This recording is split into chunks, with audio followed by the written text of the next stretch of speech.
This is the Anthrobiology Podcast, hosted by me, Gabby LaPera. Every 2 weeks, I interview a biological anthropologist about what makes us, us.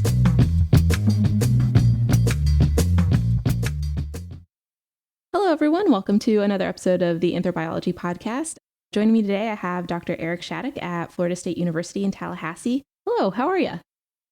Hi, I'm great. Thanks for having me on. Appreciate the invitation. Of course. I'm really excited to have you on. We've actually had a lot of your collaborators on, listeners, Christopher Lynn, who did that Tattoo episode, and Kara Akabach, who did some of the strength training stuff, and also Dan Benishek of placentophagy fame. I've gotten a lot of emails about that episode.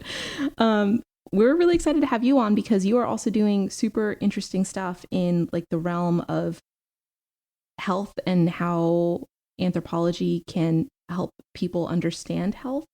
If I were to describe your main interest, I'm going to describe it to you and then you tell me if I got it right or maybe add to it. You're basically interested in why people get sick. What do they do when they get sick? And like how do they understand their health? And how does their brain and their body kind of like interact with each other to help bolster or make their health worse? What do you think?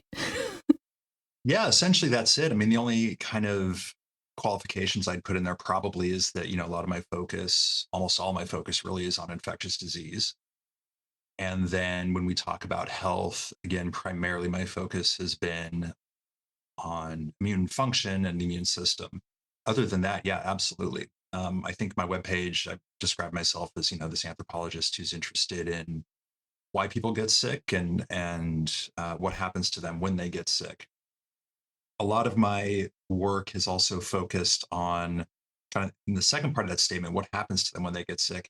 We know that symptoms develop. We know that people transmit, colds, flus, COVID, whatever we're talking about. But a lot of my work has been focused on this phenomenon called sickness behavior, right? Which is this very stereotypical, we see it in non-human animals all the time, very stereotypical behavioral syndrome or constellation of behavior changes that happens subsequent to inflammation.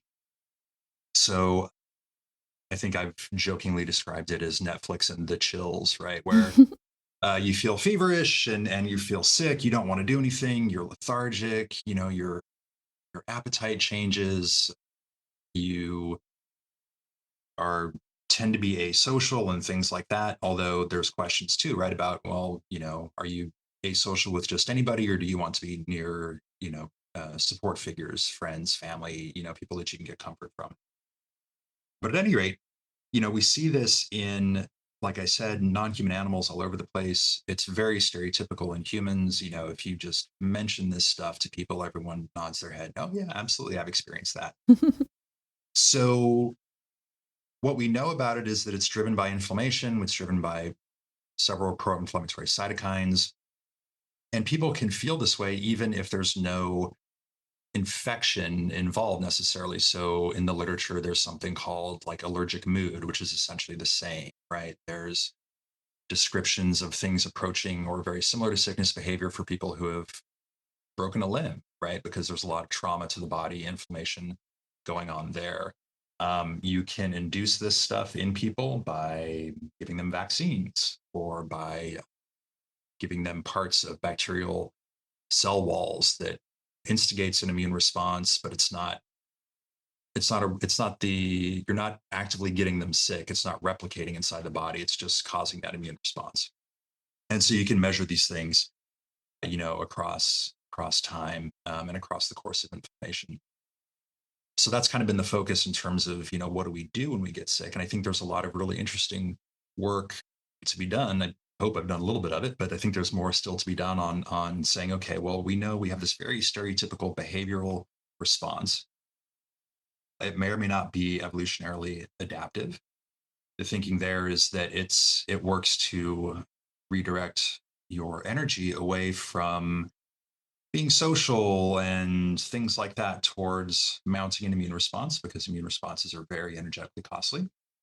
So it may be this evolutionarily adaptive mechanism because it's so entwined with inflammation and immune responses, I've started to think about it as inseparable. Like you can't really, I think, functionally and meaningfully separate out the sickness behavior response from the actual immune response, right? When you have an immune response, you're going to have this sickness behavior response.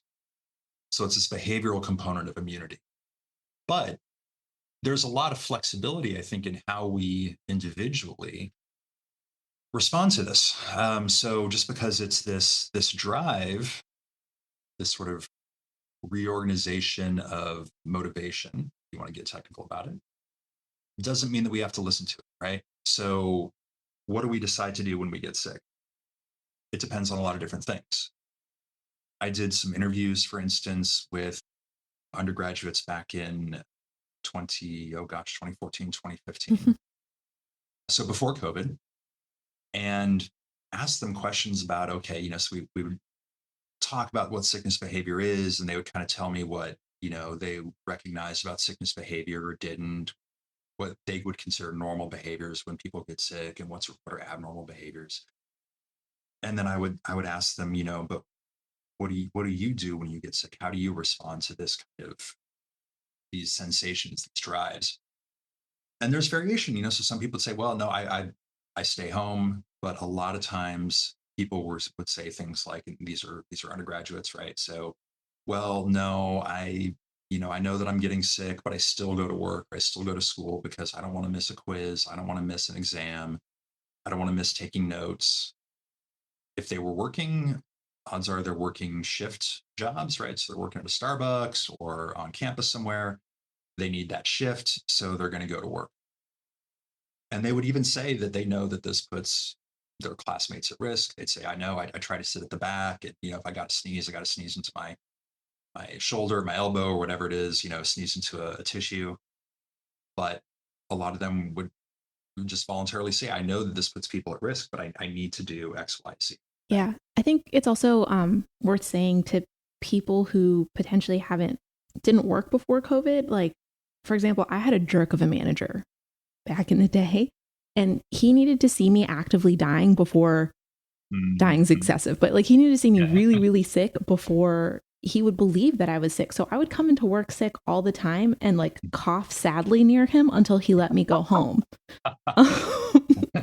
Which like in a post-COVID world like is like a crazy thing to have to like explain to people, but like there was really that drive. Like you had to show up and you had to be at work, and like a lot of people adhered to it so strongly. And then there's also, of course, the financial component that you mentioned. Yeah, and I mean, there's other aspects we could get into as well, right? I mean, there's finances, there's all these demands on our time, right? If you're a caregiver, if you're a parent, it doesn't matter how sick you are, you still have to take care of the kids.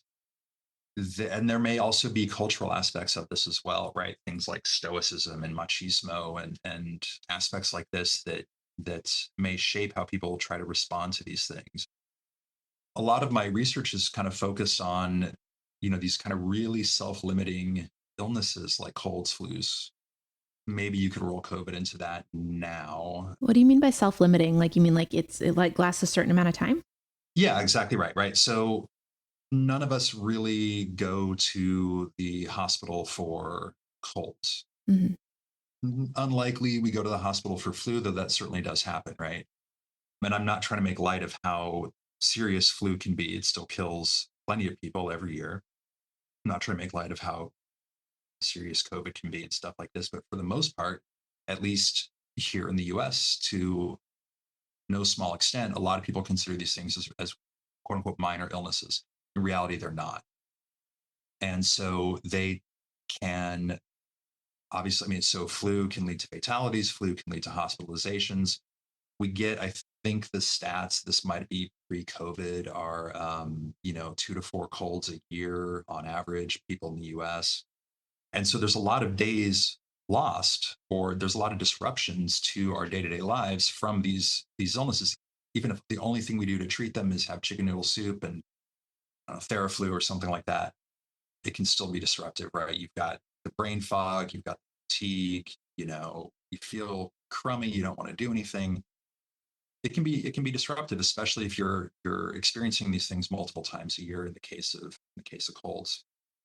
where was I going with this? Oh, so I think this is kind of where a lot of this potential for these kind of variable responses comes in, because there's a lot of different sort of inputs that can go into people's thinking in terms of how they respond to these kinds of things, right? COVID being a really good example, right? Some people during the height of the COVID pandemic, hopefully a lot of people were, really cognizant of the fact this is a novel virus. We don't know what it's going to do. So they're way more attentive to their own symptoms, right? I remember joking during COVID and the lockdowns, I was playing, is this allergies or is this COVID? Every time I had a Hmm. sniffles, I'm like, oh man, is this just cedar fever? Because at the time I was in Texas, or is this COVID? And I only lost that game once. But over time, especially again with COVID as an example, we've kind of seen that attitude towards COVID shift a lot to where now, rightly or wrongly, it's considered on par with something like the flu, right? And so I think there's again a lot of ways that people interpret these, again in quotes, minor kind of self-limiting illnesses. If we were talking about something like another infectious disease, tuberculosis or HIV, or one of these longer, more chronic, certainly potentially fatal illnesses, that's a much different story in terms of how people kind of respond and things like that. But I think there's been a lot of attention given to those diseases in medical anthropology literature and stuff like that. Relatively less on flus, colds, things like this, despite the fact that they're way more common. And then to go back to those interviews with the undergraduates, and your comment about working before COVID, some colleagues here at FSU and I next semester, in the fall semester, are going to basically revisit that same project and go again now about 10 years 10 years later. Wow. Post COVID, and interview undergrads again and see, okay, so we have data from pre-COVID 2014, 2015, and now we've got data from 10 years later after this pandemic. What has shifted, if anything? Are people's attitudes any different, or are they roughly the same? Yeah, I think first of all, you are an incredibly prolific publisher. Thanks. Telling my mom, because I was like looking through all your stuff and I was like, Mom, I have to read so many articles to prepare for this. But I went back to 2021, where you published this article called Networks, Culture, and Institutions Towards a Social Immunology in Brain Behavior and Immunity. And I thought it was a great paper. I'm going to post it in the show notes and on the website. If anyone wants to read it, you basically like lay out a framework for a lot of the work that you do, for like kind of how you pull together all of these disparate threads to understand all of these questions, to like kind of give yourself a framework for how to understand all of these questions that you're asking. Mhm. What you touched on was that you look at it on like a few different levels. One is like, how is the individual reacting, right? But then there's also like, how is society set up in such a way that it affects that individual? Mhm. And then also, what are like the cultural components that, this is actually, you know what? I don't think we've ever talked about this on this show. Society versus like culture. Can you give like, it is Oh like Anthro gosh. 101. Can you just like give like a quick, like, because I think a lot of people who aren't anthropologists like just think of them as exactly the same, but they're not necessarily. Sure, I can try. So when I think of, yeah, there is, and this shows up in the literature a lot, where people conflate countries with cultures. So, comparing the US to Japan, for instance, or I don't know, US to some other country, and saying, well, we're looking at these cultural differences. Sure, and you can expect some differences, and some differences between those countries may be due to culture, right? But the US and Japan have been trading culture for, ever since the end of World War II, probably, right? Hmm. There is American culture and American influences in Japan, and vice versa here in the US, right? So when I think about societies versus, or societal social structures versus culture, I'm thinking about, what are the we talked about finances, right? In terms of keeping people going to work when they're sick.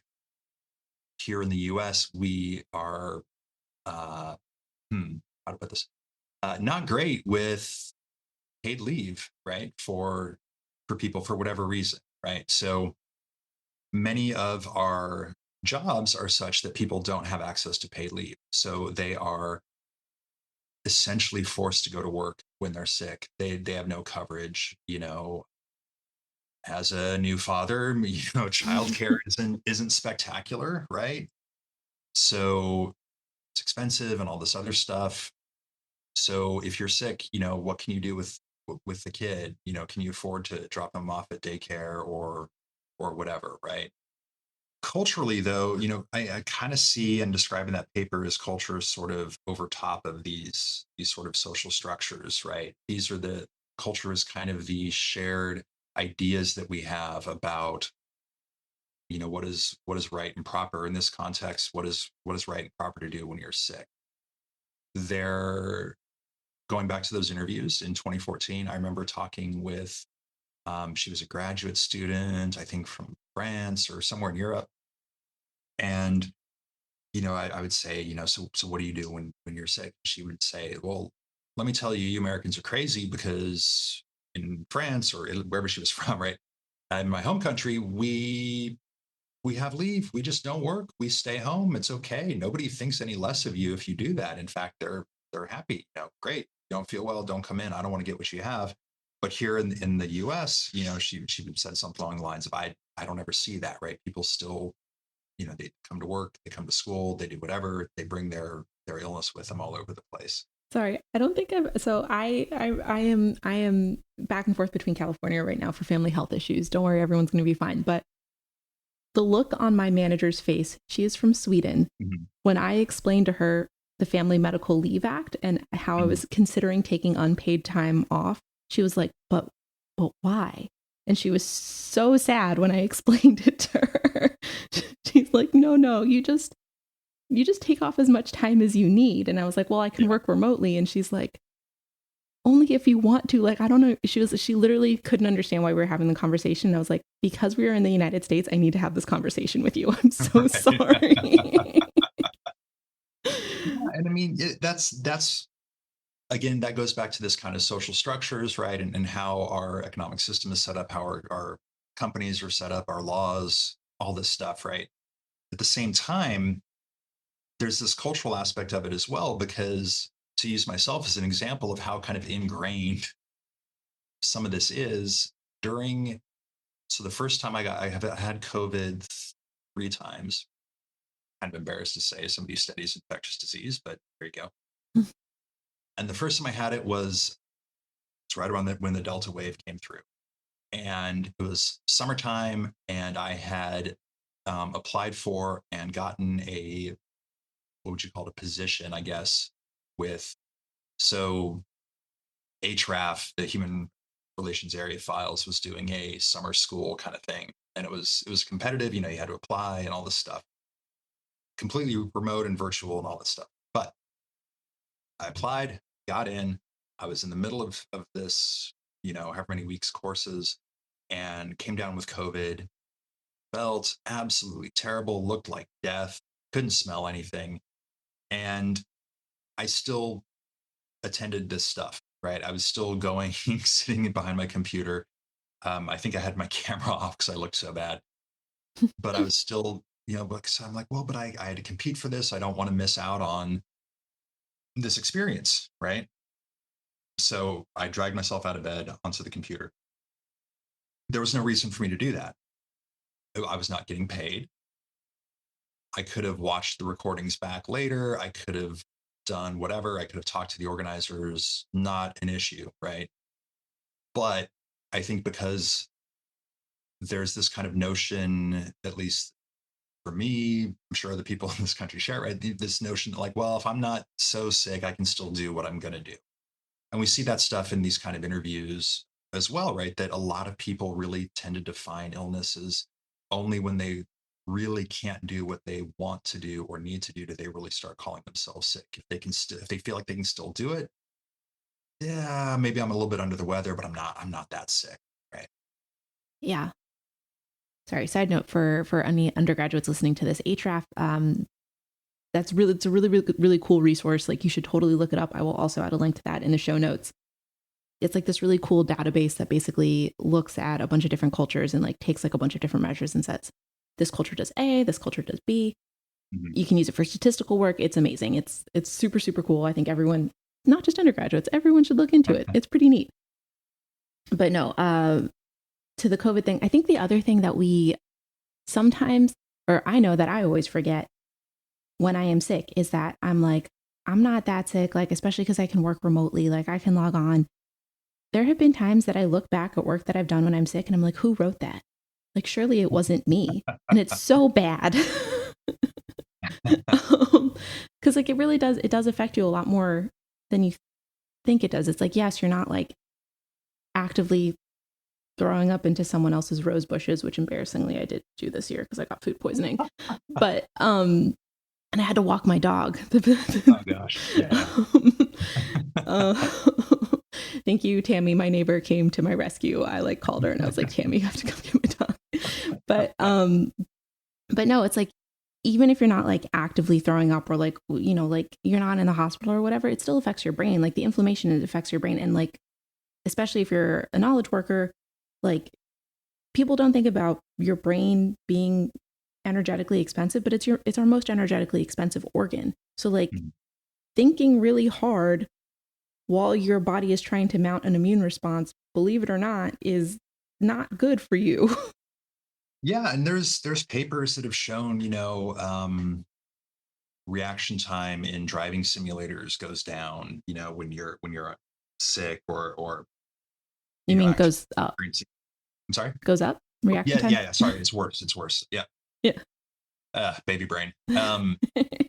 Yes, your reaction time is worse when when you're sick or when you're actively inflamed and stuff like that.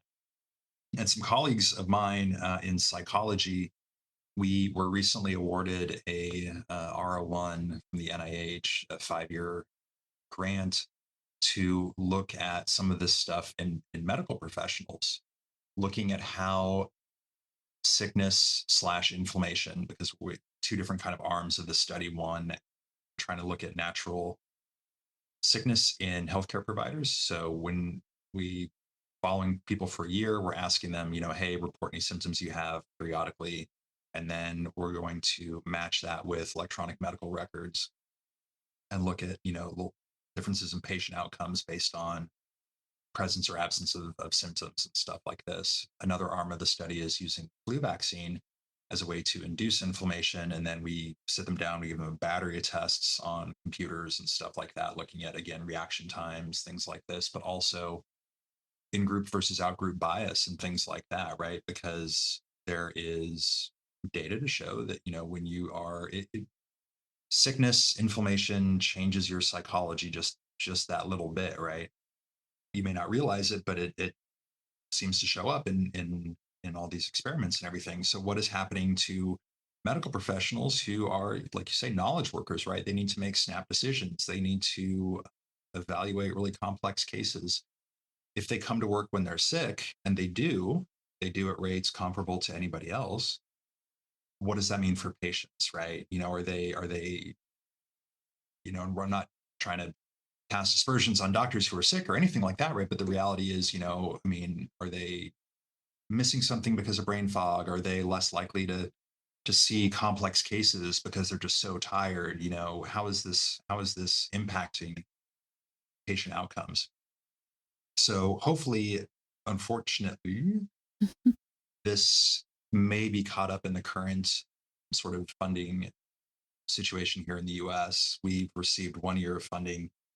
We've got some data collection or data already collected.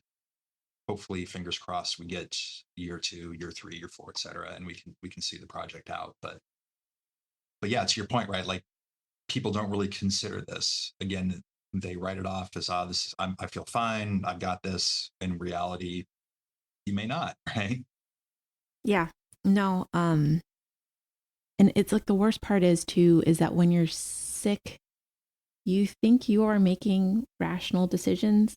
Sorry, I keep saying you. I think that I'm making rational decisions, but very clearly in retrospect, I am not. Like a few years ago, I got tossed off a horse and had a concussion. Oh, geez.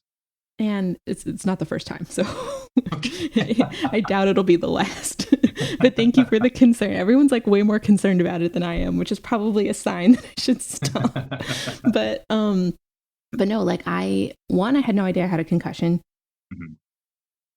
even though again in retrospect, extremely clear to me. And then like a doctor who later diagnosed me, even though I went to I went to a walk-in clinic because I thought that I'd broken my hip and I hadn't. Mm. And when I found out I hadn't broken my hip, I'm like, cool. And I just continued on. There's a solid like month and a half of 2023 that I don't remember. And I went to work every single day. Wow. Yeah. And it's the same thing like when I got food poisoning, like I still woke up and went to work. You think that you're making clear, level-headed decisions and like you're not. You're not. And especially because I don't live with anyone, I didn't have anyone around to look at me and be like, you look like you're dying. Yeah. So like maybe turn off the computer and like watch. When I was growing up, I don't know why my parents randomly got the Professional Bull Riding Network on their television, and so I always watched the rodeo when I was sick. Okay. You know, but I didn't have anyone around to like look at me and be like, "You're a mess." Like until I threw up in those rose bushes with my dog, I was like convinced that I could continue on and be okay. Nope. Yeah. um, And Go ahead. oh, I was just going to say to kind of follow this through, what we don't know yet is whether ignoring these kinds of ignoring sickness behavior, ignoring these things actually means that your sickness lasts longer because you Mm, not giving your immune system enough energy or as much energy as you would, whether symptoms get worse or anything else like that, right? And that's really hard to kind of parse out. I don't know that there's a really good way to do it again because it's so tied with the immune system. But yeah, we don't really have a sense. I remember right there's some like mathematical modeling that shows, I think, like increased transmission and stuff like this if you ignore it, which makes sense, right? Yes, absolutely. So yeah, not to like kind of take away from, the story I'm trying to tell or anything like that, but we don't, there's a lot we don't know. And one thing we don't know is does ignoring this have any kind of consequences for you, the individual? Certainly it does for your social groups, your coworkers, your classmates, whoever it is that you're around, because yeah, you're more likely to give it to them than if you would have just stayed home and isolated. yeah. No, totally. And I know concussions aren't transmissible, but Right. Thankfully. but ignoring it did make it last a lot longer because there's all this stuff you're supposed to Mm. do post concussion, like not reading, not looking at bright screens, not thinking too hard, that I just did all of. Anyway, sorry, didn't mean to make this a side story about how I take too many personal risks in my hobbies. All good. So one of the things that you talk about or that you mentioned in your social immunology work is that so there's like the individual level, there's like kind of these cultural responses, and then the other component that we've like kind of touched on a little bit is like social components to immunology, and one of those is that being in different groups is going to affect your immune function. So having like a lower socioeconomic status could affect your immune function. Certain racial groups are more likely, probably as a function of economics, to experience different immune function. Can you talk a little bit about that? Yeah, I mean, I think there's some really kind of intriguing evidence. A lot of that has been done to this point has focused on inflammation, things like C-reactive protein and interleukin 6 and things like that, right? But inflammation is only one component of immunity. And if you're interested in immune function, looking at inflammation isn't, in my mind, really sufficient. You want to look at, okay, well, how good am I at fighting off an actual infection? You can do this stuff in vitro in a wet lab and things like that. But yeah, there's some really intriguing stuff like people who are more lonely and have smaller social networks are less likely to, well, they have less of an antibody response to the flu vaccine. For instance, this one paper from 2005. Really, really interesting. We know that loneliness and social networks influences, inflammation and stuff like that. Other aspects of health, absolutely. What we and again, kind of to qualify this, we don't really know what that means in terms of their ability to fight off a flu, right? So we know that they're making fewer antibodies after the vaccine than people who are less lonely, have larger social networks. But in that paper, only a very small percentage of people were like below the threshold where, yeah, it's pretty likely they're going to get the flu, even though they've had the vaccine.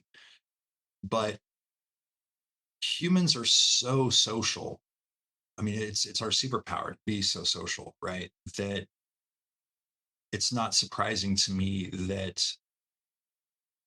periods of or people who are experiencing social threat, this lack of what's been called social safety, would their immune systems would be kind of, I don't want to say going haywire, but there would be differences, right? There would be variation in what their immune systems are doing. Immune systems are constantly kind of working, right? If they weren't always working, Hmm. we'd be a lot sicker than we are. We fight off many more infections than we ever get, right? There's really interesting stuff that, depending on social circumstances, social threat, social conflict, there's the called the CTRA, conserved transcriptional response to adversity, where for people who are in particularly adverse social circumstances, it seems to be a shift towards antibacterial immunity at the expense of antiviral. One thought is that this is perhaps related to, kind of evolutionarily ancient defense mechanisms, right? Because at one point in our evolutionary history, we were solving interpersonal conflicts with teeth and nails and stuff like that. Obviously, we don't do that now, but a wounded animal is going to be exposed to a lot more bacteria, right, than anything else, right? Stuff's going to get in that wound, and so that switch towards antibacterial immunity may be advantageous, for humans millions and millions of years ago. What does that mean now? This is kind of possibly this evolutionary mismatch. What does that mean now in terms of people's ability to fight off viral infections when they're at a particularly, when they're undergoing social instability and stuff like that, right?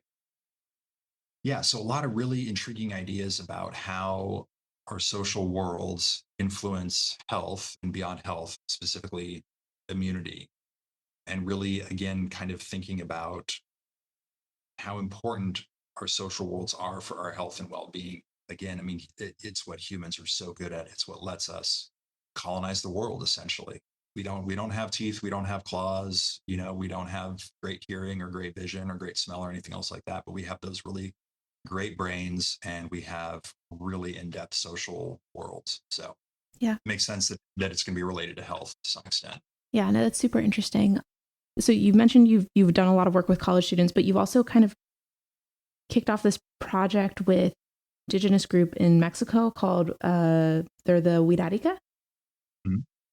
I was wondering if you could talk a little bit about what your project there looks like, what kind of research you're hoping to do, and kind of how it relates to this social immunology framework that you've laid out for us.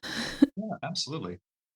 Yeah, so this is a project that was was slated to start in 2020. We went and we did kind of a site visit and everything. We have collaborators at the University of Guadalajara. We also have indigenous collaborators, Radica collaborators. So we went and did a site visit to both Guadalajara and to a rural community.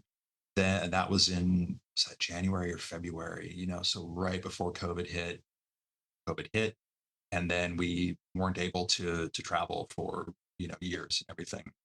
But we've just recently, well, I say just recently, last spring break, so almost a year ago now, we finished data collection on kind of this first wave, call it a pilot study if you want, right? And essentially what we were looking at is sleep and health. So there's a lot of internal migration. So traditional Radica homelands are up in the Sierra, up in the mountains, 10, 12 hours, depending by car from places like Guadalajara or cities on the coast and stuff like this. There's not a lot of economic activity up there. So there's a lot of movement, either permanent movement or temporary movement from the mountains, the highlands down into the cities for school, economic reasons, whatever it may be. So you're talking about people going from rural areas into, in the case of Guadalajara, the second largest city in Mexico, with all of the city noise and the lights and this, that, and the other that goes on. So we were curious about sleep patterns. So I've been working with my very good friend David Sampson, who, if you haven't had on the show, you absolutely should. His graduate student Leela McKinnon, and then our collaborators at the University of Guadalajara and University of Tennessee in the public health department there, Dr. Thankam Sunil. We have several papers in the works from this kind of first wave, if you want to call it that. But we basically recruited people in the rural areas, recruited people in Guadalajara. We have information on migration. We have information, it's just self reported health, self reported mental health. We gave them accelerometers to wear to measure their activity. And then from that, we can calculate out their sleep, different measures of sleep. And so we're basically looking now, okay, what differences do we see between rural locations and the city? When we start digging into the data a little bit more, can we parse out, any kind of effects of migration and so on? So I've got a couple papers. One of them is on sleep and this kind of idea of social threat and social safety, and whether that impacts sleep, whether there's this kind of feedback loop. I'm still trying to figure out exactly how to analyze these data, but if there's a feedback loop where sleep leads to emotional dysregulation, we've all experienced that. You have really bad sleep, you're crankier, right? You're shorter with people and so on. Does that then feed back into kind of already tense social relationships and make the problem even worse? And then, of course, your sleep gets worse because you're stressed and so on and so forth. So that's one paper that's in progress. And then another one looks at connectedness to nature. The Waratica have been able to kind of hold on to a lot of their traditional beliefs and religious practices in the face of efforts to Christianize and all throughout Mexico's history. So there are ceremonies that happen throughout the year that are very kind of place based in a lot of ways. So you would want to be back in the community to participate in these things. So we have questions about how often do you participate in these ceremonies, and then we have questions about how connected you feel to nature, because the traditional religion is kind of very animistic, like many are. And so using those data, we're looking at health outcomes. Is it the case that the people who participate more in the ceremonies, who kind of have a little bit more of that sense of connectedness to nature, which may be a proxy for their adherence to traditional religious beliefs? It's not a perfect measure by any means. Again, this is kind of first pass data collection. Are there any kind of impacts in terms of health? And we're tending to see, I'm finishing up those analyses now, but I think we do tend to see that, although it seems to be primarily for people in the rural areas where we see those kinds of connections, who do, I should mention, also happen to be a little bit older as well. So there may be some interesting stuff going on there with age. So yeah, that's kind of what we're up to. We're at the point now where we're looking around and trying to decide where we're going to go next. The collaborations are really good and really strong. There's a lot that we can do, right? A lot of questions we could ask about health. You mentioned the social immunology stuff, and I would absolutely love to work with some of these communities about issues related to infectious disease. It'd be great to, with permission, of course, collect samples, look at what's going on immunologically for people with these same kinds of questions, right? Of, well, does religious participation, or ceremonial participation, does that get under the skin and have these kinds of benefits for immune function? That's a little ways down the road. I think we're going to We're going to look at infectious disease, probably mostly in Guadalajara, though hopefully we'll be able to get up to some of the rural areas. It can just be very difficult to travel up that way.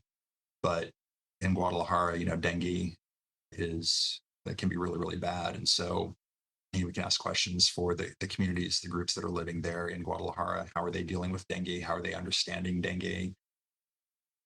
All going back to those questions we discussed earlier about, how do you understand and then act on your symptoms? Yeah.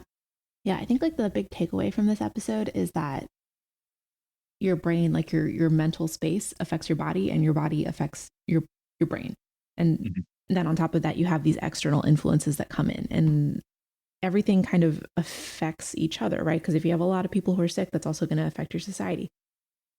I think a lot of people like to imagine things existing kind of independently of each other, and that would be great for mathematical constructs, but like this is not Right. really how it works. Yeah, it's messy, right? There's a million different kind of inputs to this. There's a million different things, and it can be really even with make it sound easy. Oh, if you just measure such and such in the blood or in the saliva or something, you get a sense of it. Well, sure, but there's a lot that influences immunity. It may be that social networks and social worlds do, but the question then is, and there's evidence pointing that direction, right? But then the question is, but how much, right? Is this going to be above and beyond nutrition, for instance, right? And I would expect probably no, right? Nutrition, your nutritional status is really going to be important in determining how effectively you can fight off an infection. But that doesn't mean that the social worlds aren't important as well, but maybe the social world is, I don't know, got what, 3, 4, 5% of the variation versus, nutritional status 50, 60, right? I'm pulling these numbers out of thin air. And then of course there's connections between those two things, right? You mentioned earlier socioeconomic status. Absolutely, right? Socioeconomic status is going to impact nutrition. Socioeconomic status may also impact social networks and things like that, right? So yeah, it can be really difficult to kind of pull apart all those different threads. Yeah. Yeah. And then culture on top of that, because culture also is going to affect your social networks, like the way that you Mhm. relate to other people in your community, whether or not you even have a community around you. Yeah. Okay. I don't want to take up your entire day, even though you're an incredibly interesting person and I probably could. So I would like to ask you the last three questions that I ask everyone.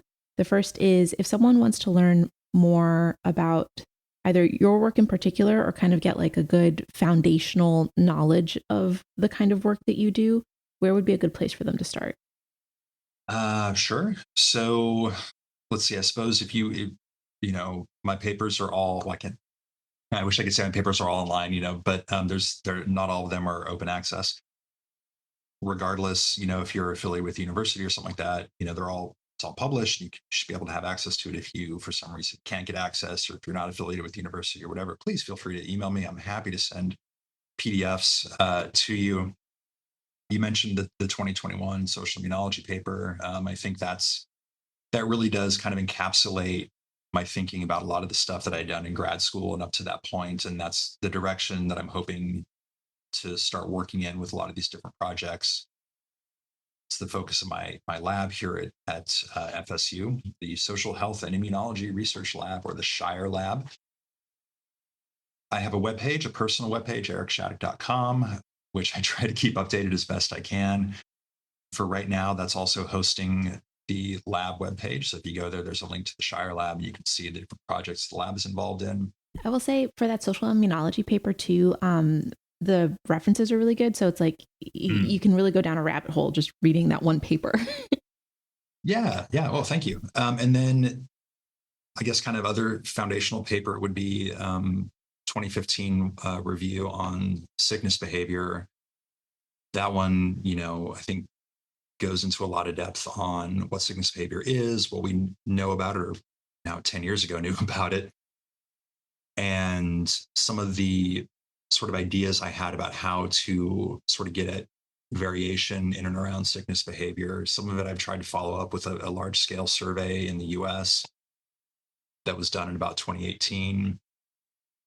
And I think there's there's definitely things I'm trying to follow up on, because everything, like all science, right? It's all iterative. It all builds on each other. So it's all just little steps towards hopefully a better sense of the bigger picture. Yeah, totally. Great. Okay. Second question is, what are you reading for work right now? A lot of things. What am I reading for work right now? So a colleague here turned me on to an ethnography. What is it called? Oh, it's terrible. I'm blanking on. At any rate, it's looking at. So I've been on parental leave, so I'm in my office right now. But like all the stuff I'm doing is, of course, at home because I've been on leave for a semester and a half now. So this book it's on the coffee table, and I just can't think of the title right now. Anyway, but it's so far really interesting kind of ethnography and analysis of understandings of sickness in a rural Mexican town. It's not the Huaratica, but it's another, forget where it is in Mexico. I promise I'm reading this book. It sounds like I'm making it up or not. I promise I am. No, no, no. Baby brain This fog is is baby so brain. real. Yeah. Literally, all of my friends, I was telling you before we started recording, all of my friends have had babies or are currently pregnant, and all of them are like, one of my friend Andrea was like, I swear to God, I'm like 10% stupider all the time. Oh my God. Yeah. Yes, absolutely. 10% on a good day. At any rate, it's been useful because again, we're building up towards this project of, kind of doing that 2015 study again, thinking about different ways to analyze the data. And so this is like using cultural consensus methods and things like that. So that's kind of what I'm reading for work right now, among a stack of other books. Cool. And then what are you consuming for fun right now? A lot of kids books, a lot of board books, a lot of Spot. Where to Spot? Do you guys have the little, what's it? Is it the little blue truck? Yeah, we do. Somebody got us a little blue truck, Yeah. which is those are fun. The rhyme structure is really cool in some of Hmm. them. So, yeah. Yeah. It turns out that I'm from Virginia originally. It turns out when I read those, I get real Southern. Oh yeah. Okay. I don't know what it is. I don't think I'll have to ask my wife if any Southern accent comes out when I read them. I'm from New Mexico originally, but I lived in Georgia for 10 years, Mm. and so I picked up y'all and stuff like that, and of course now I'm back in Florida. So I mean, y'all is just an objectively useful pronoun. it So is, it is, it's great. Everybody should be using it. Let's see, but beyond the kids stuff, we're watching some TV when we can, and I don't know. It feels like there's so much. When our baby was super young, like newborn, we were taking shifts, and I was up with her until like last 2 or 3 in the morning. And so she'd be sleeping, but she wakes up every periodically for bottle food and stuff like that. And I was watching a couple shows that were really, really good on HBO. One of them is Scavenger's Reign, which is a really awesome animated sci-fi, really cool kind of world building. Reminds me of like a lot of the 70s sci-fi, like just really out there, trippy stuff. Another one is Common Side Effects, which was about a mushroom that can heal any illness and stuff like that, and how healthcare systems might respond to that. And that was really a really cool show. There's also one on HBO I watched years ago, but if as long as I'm promoting HBO shows for free, by the way, I'm not getting paid for any of this. It's called Primal, and it's all for the most part for like 98% of the series, and there's 2 seasons. It's there's no speaking, and it's about a caveman and a I guess like a Tyrannosaurus Rex, so completely ahistorical and everything else like that. But they become buddies and go on various adventures, and it's just really, really, really cool. So Oh, that kind of reminds me of what's that Andy Weir book? Project Hail Mary. I haven't read it. I know of it. It's on my list. I haven't read it. It's really good. It's like it's thick, but it's fast. It's a fast Uh, read ish because it is like 500 pages. right. um, Oh my gosh. Okay. Well, those all sound really cool. I have made the commitment that this is the year that I finally get an HBO subscription. So I've got like a list a mile Right. long of things to get through. So thank you for adding to that, I guess. Yeah, well, hopefully they keep them on as well. Like streaming has become so Fragmented. days. Well, yeah, and you find a show you like, and they either cancel it or they goes off the streaming platform. I think HBO is usually pretty good about keeping stuff on, but yeah, Yeah. it's changed. It's not the same. No, no. Do you remember when there used to be 25 episodes in a season? Hmm. Yeah. Hmm. You sound like an old woman. Now there's 7 or 8 episodes, and you got to wait like 2 years between the seasons. And hmm hmm yeah, yeah, Yeah. I kind of like miss those weird filler episodes where they're like, well, we don't really know what to do, but we got to get 25 of them out there. So, yeah, yeah. The video clip episodes, right, where they just go back and they show different parts of each earlier episode. I The always figured sitcoms those used were to do like, that all the time. I always thought that those were writer strike episodes where they were like, shit. Might be, yeah, might be. um, anyway, thank you so much. I really appreciate having you on, and I would love to have you back one day to talk some more about the upcoming research that you have coming. Yeah, absolutely. Well, thanks very much for taking the time. One thing I might want to mention too is that I am recruiting graduate students, right? So FSU just opened or reopened their PhD program. So this year we're welcoming our very first cohort. We have a master's program. And if any of the stuff that we've been talking about interests anybody out there and they're thinking about graduate school or whatever, then please feel free to get in touch. It's a good school, good program, good place to be. We're 30 minutes from beaches, plenty of outdoor stuff to do, and yeah, feel free to get in touch. That's super exciting. I know some people who are listening to this are definitely going to hit you up. Okay, I don't All know that, but like I know people are going to hopefully people will get excited. I'm excited. I'm like maybe I should quit my job in tech and go back to grad school. right. But yeah, thank you so much. Have a good day. All right, thanks very much, Gabby. Appreciate it. Thanks for joining me for this episode of the Anthrobiology Podcast. If you have questions or comments, you can reach me at gabby.lapera@anthrobiology.com. That's spelled GABY.LAPERA@anthrobiology.com. This show is produced by me. Music courtesy of Chad Crouch, aka Poddington Bear at Sound of Picture.